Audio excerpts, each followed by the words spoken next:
A 7¼ inch gauge Sweet William steam locomotive. This is part 31, making the twin water gauge protectors, starting with the end supports. And once again, for the people who just like to have a go at my channel for the sake of it, I am not making a water gauge protector to protect the driver, it's to protect the glass from being broken by the shovel. Now for a bit of simple logic. If the shovel does not break the glass, then the glass does not break. Therefore the driver is not harmed in any way.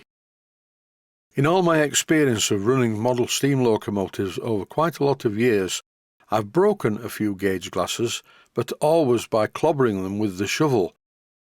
Just like me, my gauge glass protector design is very simple and it works. In the last episode of this series, I fitted the water gauge complete with the glasses. Now I'm removing them so I can fit the protectors. I've put the piece of glass in a plastic bag so I don't lose it and hopefully don't break it. Now it's time to remove the brass parts that support the glass tube, being very careful not to lose the 2 O-rings that are fitted in each of the nuts. Before rushing into things, I'm going to have a look at the job, and while I'm looking at the job, I'm cutting some pieces of brass. That's what you can hear in the background.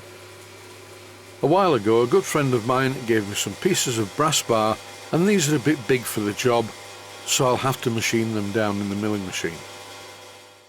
In no time at all, thanks to my trusty bandsaw, I end up with 4 pieces of brass that I immediately paint blue. This is marking out fluid, and it makes any scratches on the brass very visible. With my digital caliper set to 1 inch, I'm going to use this as a scriber to make some very clear scratch marks on the marking out blue, and this shows me what the sizes need to be. I know this is a bit wasteful, and I suppose I could have cut them out on the bandsaw, but it's really not worth the effort. Plus, I do like a bit of brutality now and then. I'm going to use my milling machine and cut away all of the brass that I don't need. Machining is not really my thing, it's a necessary evil, and I sort of enjoy it. It's a love-hate relationship. There are thousands of people on YouTube making machining videos. Some of them are excellent, and they're all about machining, whereas my channel's more general. I try and cover quite a lot of operations, all falling under the heading of model making. I do not have any parallels, but I have lots of things in the workshop that are parallel. This, for instance, being a chuck jaw, and I would think this is parallel because it's a chuck jaw. I'm using this to raise the position of the brass blocks, and now I'm clamping them very tightly in the machine vise. I know it looks like there's a gap at the front, but there isn't really. It's an optical illusion. A lot of the time when I fit parts in the machine vise, I tap them with a soft hammer to make sure they're square and seated properly. Usually I listen to the sound that the hammer makes with each hammer blow, which tells me when the parts are secure.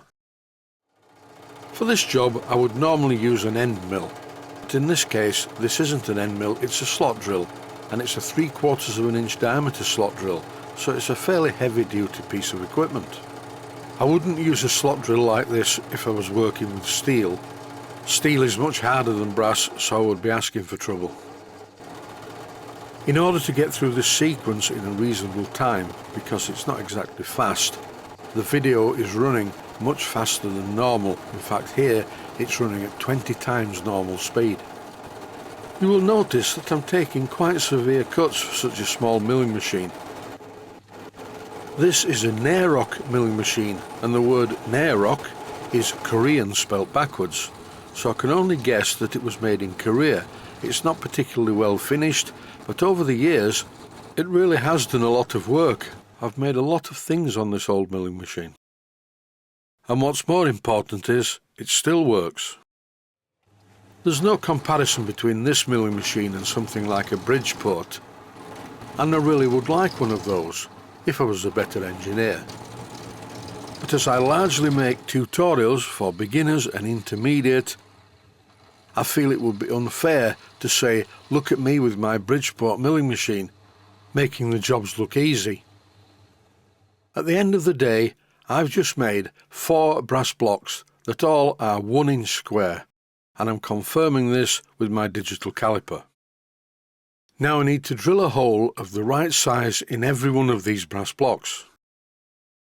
I had a look through my selection of twist drills and found this one. It's 39/64 of an inch in diameter.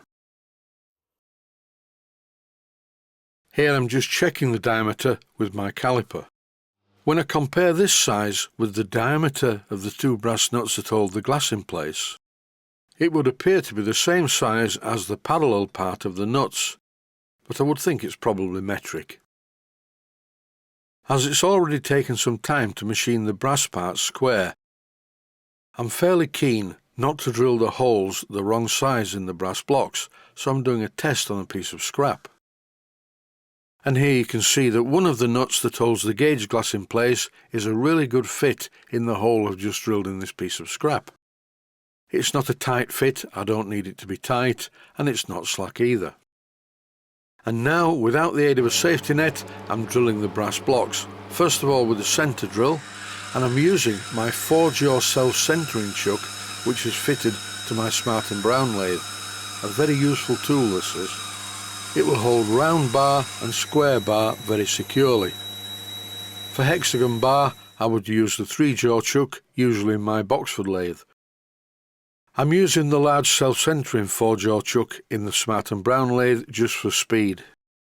If I didn't have this, I would have to use a 4-jaw non-self-centering or independent chuck.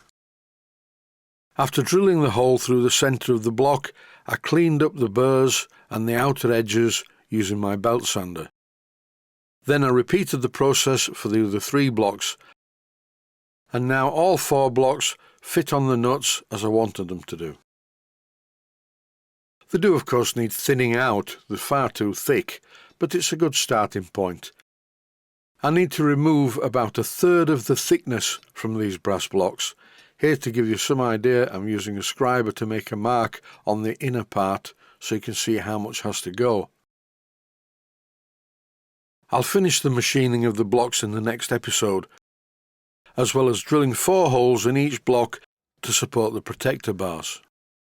As I said earlier, I'm really not too thrilled with the machining. It's a necessary evil, but it is nice to see the finished parts looking quite good. That's it for now. Stay safe, stay healthy. Thanks for watching, and I hope you found it useful. Please take the time to visit my Mainsteam Models website and click on the section of the website that says Video Playlists. And by doing that, you can find other videos that you may like to watch. And by using the playlists, you can actually watch the videos back to back.